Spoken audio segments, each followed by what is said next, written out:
Shannon, you want to? Yeah.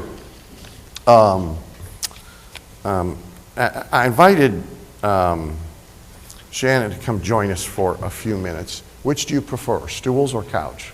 Stools would be good. Okay. You feel taller that way? Is that Yeah, the? a little, Yeah. Okay. a little taller. All right. All right. You got a mic? Oh, I got to turn it on. Hold on. Okay. Hello. Can you hear me? Oh, good. Good. Good. I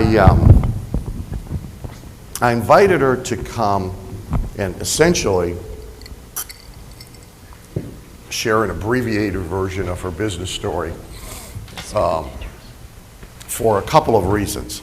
One is that my presumption of where probably, well, not presumption, I studied the questionnaires, so my sense would be a better word, of where at least half of the room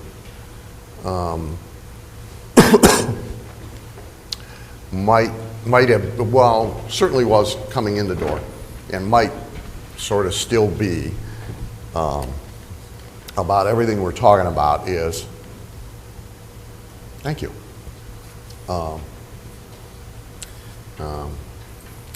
This is pretty good so far. We're into the second day. Mics have worked and nothing's broken down. Nice. It's remarkable. Okay. Oh, that's the version of, it's a 22-yard field goal from this distance. He's Mr. Automatic. He'll never miss from here.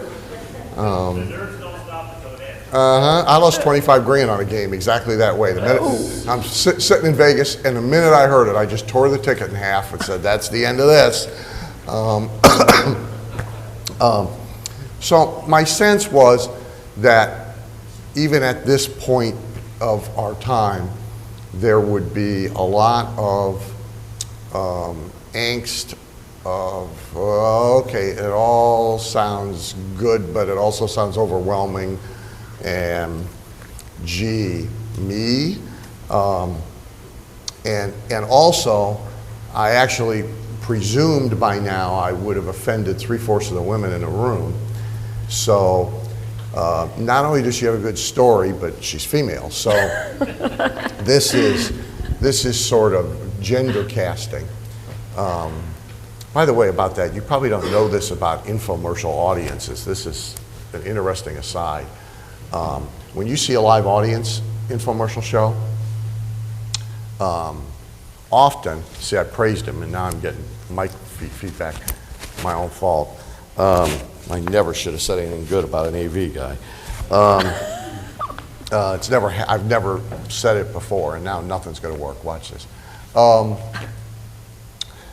When you see a live audience on a TV infomercial, mostly it's been cast and ordered from a casting company, especially if the show's shot in LA. And the casting diagram literally is, in this seat we want a fat woman, in this seat we want a black person, in this seat we want a Hispanic person, in this seat we want an old person. And so there's a seating chart done with a spec of exactly what we want in every one of those chairs to either get audience diversity or to match up with the probable buyer. And so if you see an audience without diversity, it's deliberate. It's about who the buyer is. If you see an audience with great age commonality, it's deliberate because of who the buyer is. If you see a lot of one ethnicity, it's deliberate because of who the buyer is. It's pretty cold, but that's actually the way it's done. And it is like ordering fast food from a restaurant. I mean, so we give them the diagram of exactly what these people are supposed to look like. There's one producer that actually gets stock photos off the web and builds a picture of the audience that he wants with photographs stuck in there, and then the casting company goes and finds people that match up as best they can to those exact photos. It's a relatively precise science. So you're predominantly here because of your gender. Nice. And Great. And then secondarily be here because it's a very good story of movement from corporate job, which is a concern for some of you, walking away from the paycheck and the cubicle, from corporate job to diversified freelancing business, which one of my key points for you. This has been, don't do one thing, bring 5 things to the table, bring 6 things to the table.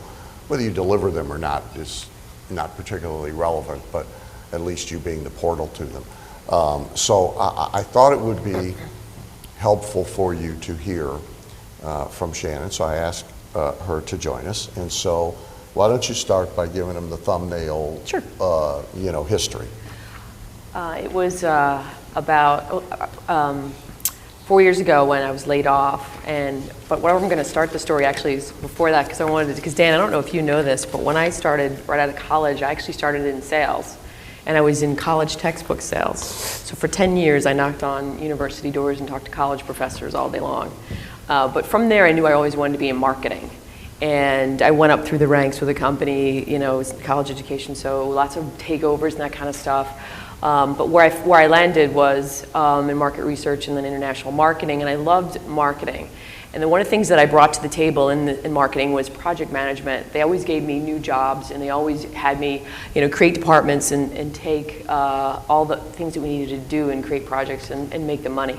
And so I got laid off 4 times in 9 years. And the 4th time that I was laid off, I was like, oh my God, maybe I'm not supposed to be in corporate America anymore. And that's when my coach came to me and said, you know what, I just bought this Dan Kennedy business. I think you'd be perfect. You're a stellar marketing person. Why don't you come help me grow my business, and I'll help you create your marketing company. And so that's what I did. And I went to the first Dan Kennedy meeting. It was 2006, the Info Summit. And I met all these amazing entrepreneurs, and they all had these great stories and all had these great ideas, but more than half of them never got those ideas created. So that's when my aha moment was, hey, I know where I'm going to focus my marketing business. I'm going to be a marketing implementer, because all these guys have great ideas, and the difficulty they have is taking those ideas and turning them into money. And so now my current business right now is I work mostly with entrepreneurs and internet marketers and informational marketers, and I help them take their ideas and turn them into money. And I've focused it, and I'll talk a little bit more about how I got here. Because one of the things you did, I took some notes from yesterday, because one of the principles, because I wanted to share with you guys, a lot of the principles that Dan spoke about, I'm actually using now in my business, and I'll show you how, just to give you some ideas. But one of the ways that I did, of course now I just lost my train of thought when I was trying, but one of the things was, is just taking and just really focusing and emphasizing your business, because I was doing a lot of things. And I joined a mastermind group, and they told me, hey, you just need to focus on, you can't do everything for everybody. And so one of the things I started doing is focus on what I did well, and that was working with information marketers and creating products, because I have a college education background. I used to create training programs. I used to train things. So creating products was one thing, and then doing product launches was the other. And so I work with Jeff Walker, and I'm a platinum member in his mastermind group, and I do now product launches. So that's kind of how I focus my business. So from Fortune 500 to this, I know from you having said it and Rob having said it, there was a certain horrified reaction to what you saw. So do you want to talk about that? Sure, yeah. All right. Well, okay, well, you're here, but that's, all right, so what happened was when Rob said to me, he said, Shannon, you have to go to this website, you have to go see Dan Kennedy. Now, this was 4 years ago, so it was before the site now. Go to dankennedy.com, check him out, and then I want you to sign up for the newsletter, and then I want you to, go from there. Well, I went to his website, and I was like horrified, okay, because I'm a corporate marketer. I was taught brand marketing. I went to college for this, and I looked at this, and I'm like, oh my God, I thought he went crazy. I was like, why did you partner with this guy? Why did you buy this business? This guy doesn't know what he's talking about, and he's got this cowboy hat, the cowboy boots, and I'm thinking, he lost his mind. And he was so good, and he said to me, he's like, listen, you just need to trust me. You just need to buy the stuff. You just need to come, and just come to the meeting, have an open mind. And I'm like, oh yeah, okay, right. I'm thinking this is only going to last a couple of months, and now look, it's 4 years later. But there was a big, because there's a huge shift from anyone who's in corporate America, especially if you're in marketing. There's like this subtle shift of, and that's why I love Dan. I love his stuff. He's a brilliant marketer. And it's because he makes you look at things so different than, like, I know I never would have looked at it this way. I'll be more specific in a minute, but it's a much more bigger picture of flipping stuff around, like the strategies that he uses, and just that whole concept of just because everyone else is doing it doesn't mean it's working. You know, like, why would you copy something that's not working? Do you know what I mean? But that's what everyone does. So it's like wrapping your head around some simple concepts. So for Dan, I mean, I love his strategies and the way he does his marketing, but honestly, he and I are very different. I mean, so far on the political spectrum, which is okay, because the beauty is when you go to your family functions, right, you never talk about religion, you never talk about politics, so it's perfect. Well, you're in Boston, right? Oh, no, actually I'm in Jersey, but yeah, I did Boston. You'd be expelled from... Totally. I know, I would be. But the whole point is, you take the gems that he gives you. You don't have to take it all, but you take the things that really resonate with you, and you can make them really work in your business. So what does your business look like now? What's a client? What's a fee? What's the money look like? And then sort of where are they coming from? Okay. But I want to say one thing before I do that, because this is a story I've not told, but just for people who have just got laid off. I actually got laid off, when the third time I was laid off, I did try to start my business, and I failed miserably. It took 9 months, and I ended up going back to that last job that I had. And the reason why I failed, and I'll answer the question you just asked me in a minute, is because I did not have support. I was working out of my house, and you know, I'm a people person. I like working in a corporation company with teams, and one of the things I learned is isolation is a dream killer. Do you know what I mean? Like, when you're working in your office day in and day out and you don't have that contact, or you're not going out and meeting people, you know, it really was something that affected my business, and I didn't figure it out until, you know, that next year when I ended up, you know, doing it again. But the way my business looks now is the clients that I attract I have a very specific way of looking for clients, and I would recommend this for you if this works. I actually have a list of all of the attributes and things that I want in a client, and I have it on a Post-it note, and I keep it right on my computer, you know, monitor, so that I can remind myself every day of what I'm looking for. But the attributes are not ones that you would typically think. Like, my attribute is, you know, they are, you know, excited and thrilled to pay me every month because of what I'm bringing to the table. I mean, those kinds of things, not just, you know, they have a certain industry or they have a certain, you know, dollar amount, but it's more of, you know, I want people who are fun and who want to work with me and who I enjoy. And I got to that point, thanks to Dan, to be able to figure out, all right, I can turn clients down. And that took a while to figure out that one. I had to fire a few clients. But so, you know, the way it looks, most of my clients I went from taking on everyone, so I did the opposite of what he talked about yesterday. I took on everyone in the beginning. And then it was after a year or two that I started figuring out where my strengths were, and then I started narrowing my business down. Now, it took me, I think, longer, so I think if I would have narrowed it first, I probably would have gotten where the money that I wanted and where my business lay, you know, faster. And so I took on a lot of clients. Now I only have 3 clients, and these are 3 clients that are in the information marketing world. And the way I'm working now with them is I used to do hourly, and thank God, you know, I got away from that, but I needed that. So anybody who's starting new, I needed to do some things to shore up myself, because who was it yesterday who was talking about, you know, being surrounded by people who are negative, and it's like I needed to, the fears you said yesterday were perfect. You know, I wrote them down because those fears were everything that I thought about when I first started, like, how am I qualified to do this? You know, are they gonna think I'm a fraud? I mean, all those kinds of things. And the way that I overcame those was by doing some things like joining a mastermind and going to the Glazer Kennedy meetings. I went to the meeting religiously, just those 2 meetings every year for 4 years. And by getting information and knowledge, and you touched on this yesterday too, by spending, well, you didn't touch on this part, but like, I spend a lot of money on my own education and to be an expert. I mean, I probably spend about $25,000 to $30,000 a year just on my own education, and that's going to meetings, that's, you know, being along to a mastermind group, and those kinds of things really help shore me up to know that I have the knowledge, I have the information, I am qualified, I can do this. And so it offered me the ability to go after bigger clients, and a concept I called, and you called it yesterday, parasite and host. I actually call it bird and elephant. So if you can find yourself an elephant, someone who's very well known in the industry, who can then introduce you to other people and refer you, and using the models you said yesterday were perfect, figuring out a way that you can have them, and you can compensate them somehow. And I didn't work, and that's the key thing you said yesterday, was I didn't give them any work for free. Like, I didn't do anything for them, but what I did was I just had them be like the referral mechanism. And actually it was Rob Berkeley, because he's in Bill Glazer's mastermind group, and just by being associated with him, he would introduce me to other people in Bill Glazer's mastermind, and then I would work with them. And that's how I got them on as clients. But I work on getting to the money stuff, I work on a project basis for one client, and the other client I work on a monthly, what do you call it? It's not continuity, but it's retainer. Thank you. I work on a monthly retainer.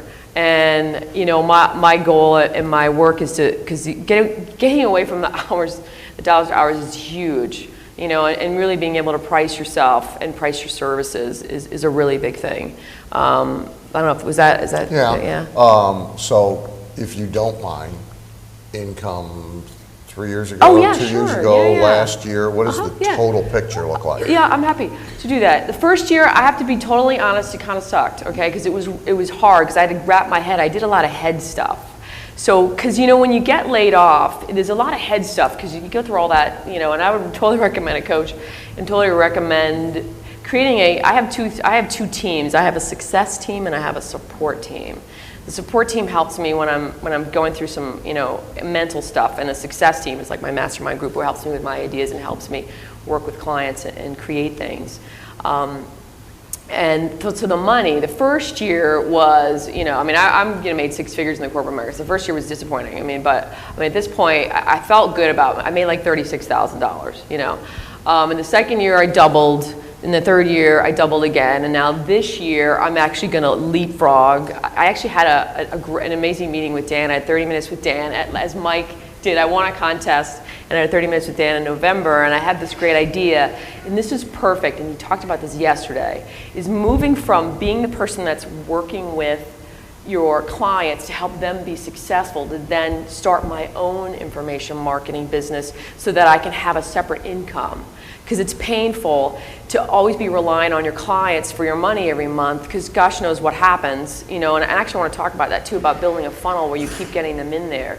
And so now I'm going to start creating my own product. So, and the huge thing at your 7-Figure Academy, actually you're going to sell that as a product, because the 7-Figure Academy I went to last summer, the leverage, what I learned in the leverage was leveraging myself and going from the one-to-one to the one-to-many. That was huge. And then the leveraging as far as getting a percentage of the business. And it took me a little while to build the confidence to ask for the percentage of business, but I started doing that last year. And now this year, I'm doing a product launch. And when you do a product launch, I'm in Jeff Walker's Platinum Group, you get a good bit of money up front. So it depends on how the size is, but I go from $5,000 to do the launch to probably about $20,000. And it really depends on what the market is. The launch I'm working on now is probably going to be like a $2.5 million launch. So I ask for a lot of money up front, anywhere from $10,000 to $20,000. And then I get a percentage of the sale. And this particular person gave me 15% of the sale. So if we do 2.5 million, you can do the math. But that's how I can leapfrog my business. So I'm projecting this year to probably be around 350. Is what I'm hoping, 350 to 4, and that's based on doing specific projects and getting a percentage of the business. So what are the 2 best get a client tips you got, and the 2 best manage a client tips you got? The best get a client. There's one thing I would recommend everyone do is building the funnel to be able to get clients in, because the one thing I have done is I've never had to go ask for business. It's always just come to me, and that's because I set up my business. The one thing I do every month is a monthly newsletter. It's really simple. It's just one sheet. I have copies of it. It's one sheet back front, and I collect names every time I go to conferences. And the one place that I get clients is by going to conferences and associations. And the other huge thing, and we talked about this, and several people asked me last night what an IBA is. An IBA is an independent business advisor who basically works, who's runs a local chapter of Glazer Kennedy Insider Circle. And so I joined the one in Boston because that's where my client was. I actually worked with him to build his chapter. And just by going to that meeting every month, I started picking up clients because I would speak, I would talk to them about marketing and about how to strategize their business. So that's a really good tip. So checking out local IBA. And then another good place is meetup.com.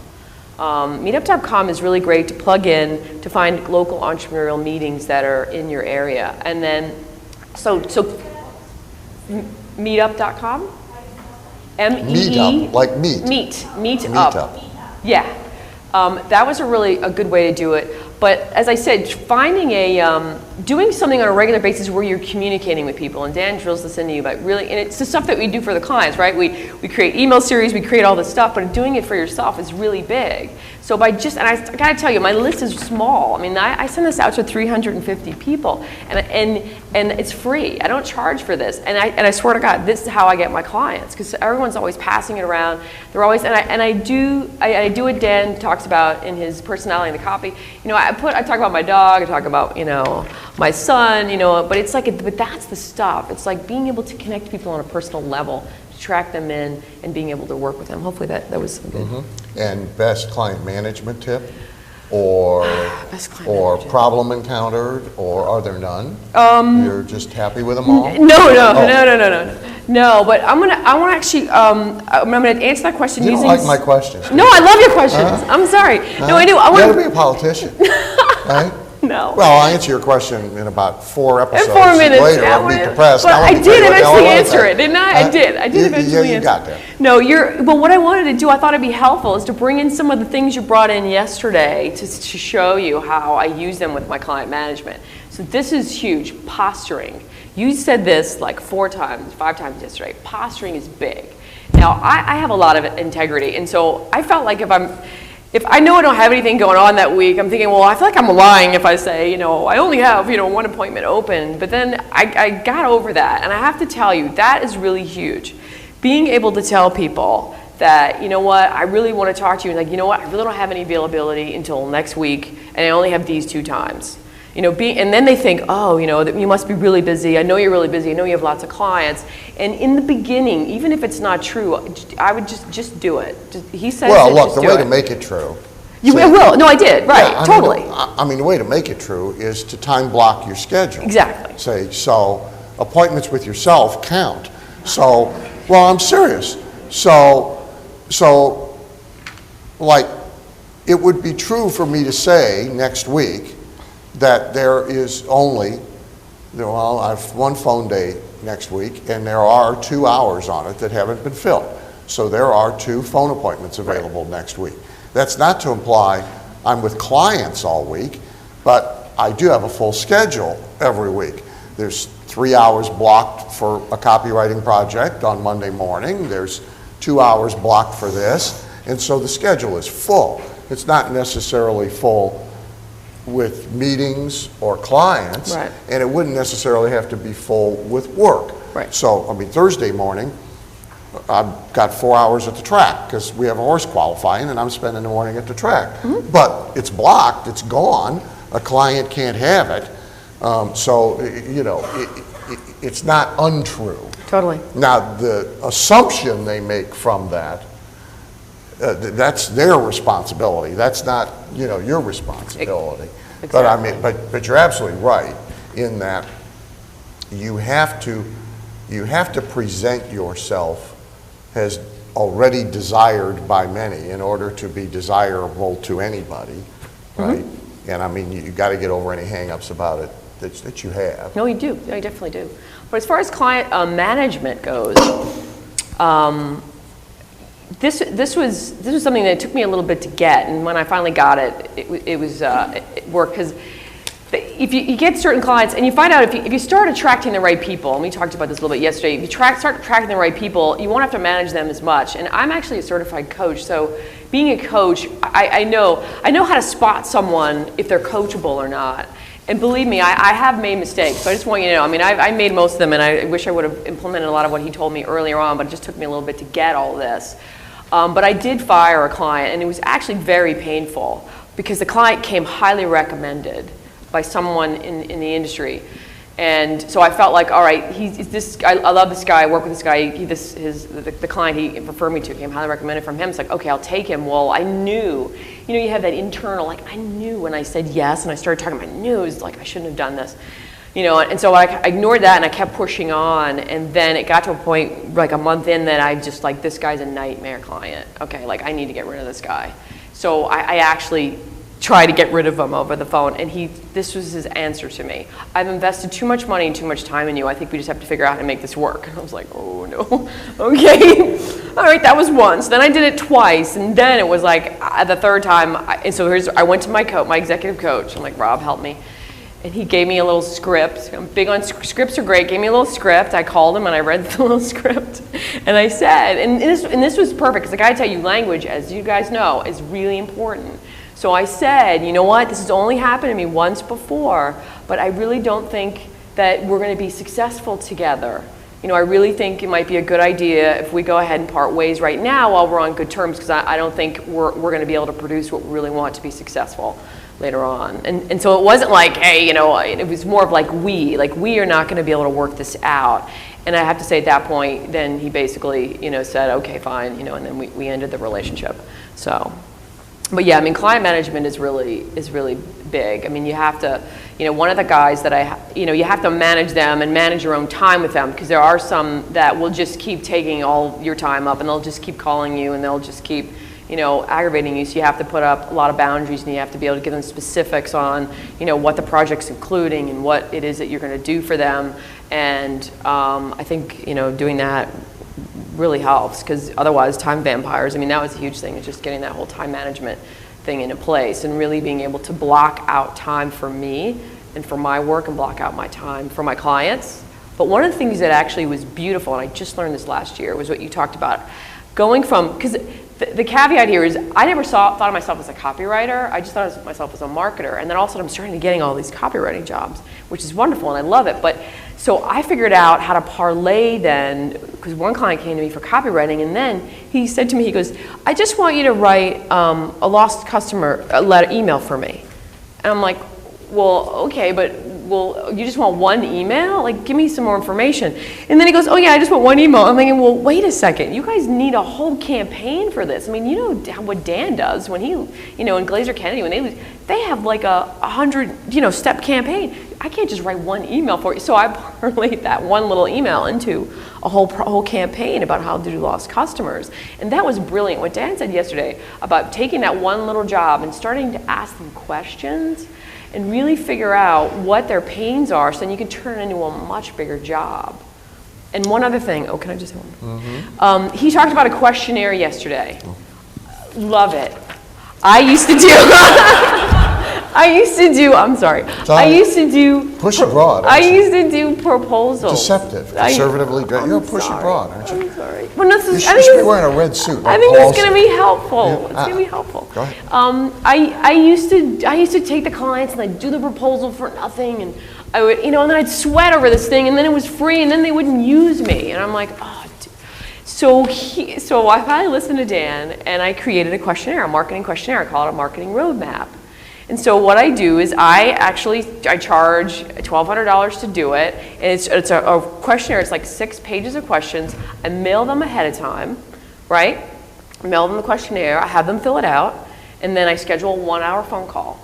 All right, and on that hour phone call, we go over the whole questionnaire. They have to give it back to me in time, so we go over the whole thing. And then after that hour phone call, I actually put together a marketing roadmap for them, which really is like it's a proposal, but it's also sort of a plan for them, because it's built in what I can do for them. So now I'm getting paid to help them with their business, but the caveat is I'm giving them real ideas, okay? So I'm not just saying, oh, here's what you need to do. I give them a little bit of the how, but I mostly give them the what. But just knowing the what for them, they're like, oh man. But then when they see it, they're like, oh my God, how am I going to do all this? And then they hire me to do it. So that was big for any of you. The question and the proposal. Just do a roadmap, or do I call it a marketing assessment. I call it marketing analysis. I went through a lot of different things of calling it, but that works well. Get paid for every step of your process. The sooner you start them giving you money, any money, the easier it is to get them to give you money again. The longer you delay them giving you money, the harder it is to get them to give you money. When I used to go work the NSA conventions to get clients, so I mean, I was there, to tell you the truth, during the sessions, I was up in the room taking a nap, watching TV, or working. I was there for the breaks. And so I was there to schmooze, network, be visible, because I was visible to them every other way, newsletter, directory ads, you know, everything else. So I made myself sort of a celebrity by the time I was there, that people wanted to come and talk to me. And so I always had somebody with me, and our motto was there's no free lunch. So my whole Pro-NSA convention was, as soon as they wanted to, hey, can we sit down and talk about this, that, or the other thing? Yep. Vicki, Susan, Charlie, Joel, whoever I had with me, can arrange that for you. And then they would break the news to them that, you know, there were 30-minute meetings available, and the NSA convention rate was $250. And here's a form, and let me get your credit card. And so the first day was all setting up these meetings, and I'd sit there at $250 a pop and basically have the half-hour conversation about where are you, where do you want to go, what's your, you know, that. Sure. But I didn't even do that for free. I mean, and so 10, 20 of those over a couple of days, and then 2 or 3 clients. So she's absolutely right. I mean, you turn even, one way or another, you get paid for the diagnostic process, you get paid for the initial meeting, you get paid for everything. And if you never read the book, like your Post-it note about what my client needs to be, that's cool. And the important thing she said there is it's about the client mindset more than it is anything else. But I mean, if you never read, there's books that are worth having just so you see the covers, even if you never read them. You know, I mean, I've always said basically, if nobody ever read Think and Grow Rich, but if they saw the cover every day, eventually they'd like get the idea that I need to think to grow rich. Stuart Wilde's book, When They Show Up, Bill 'Em. I mean, that's like, you know, that's it. If they show up, there ought to be an invoice. That's sort of the rule of the game. Is there a best website for them to see your stuff, including maybe your newsletter? Well, yeah, you can go to marketingimplementer.com. It's spelled both ways. And I have a little free newsletter. I mail it. So, or if you certainly want to just give me your card, I can do it. But can I just say one thing about this whole client? One last thing. Okay. One last thing. And this is the fear that we have when clients come to us. Dan talked about this yesterday, so I just want to reiterate it because this took me a while to get. But that fear that you have when you have a client that comes to you and you're not sure if it's a good fit or not, and you end up saying yes when you should have said no, you really should say no. Because that happened to me, and the end of that story is when I fired that client, that's when I got 2 amazing clients who walked in my door. So don't be afraid that you're not going to get any more work, okay? Don't be afraid to turn down work, because I got to tell you, it will come. Just because you don't want to take that free guy, you don't want to take that guy, because then they're going to take up all your time, and then you're never going to have time to get the brilliant clients that are going to turn into, you know, clients for, actually that's what I want. I want clients for life, and these 3 clients, I'm going to be working with them for a long time. So, all right, thank you. Thank you. Thank you very much.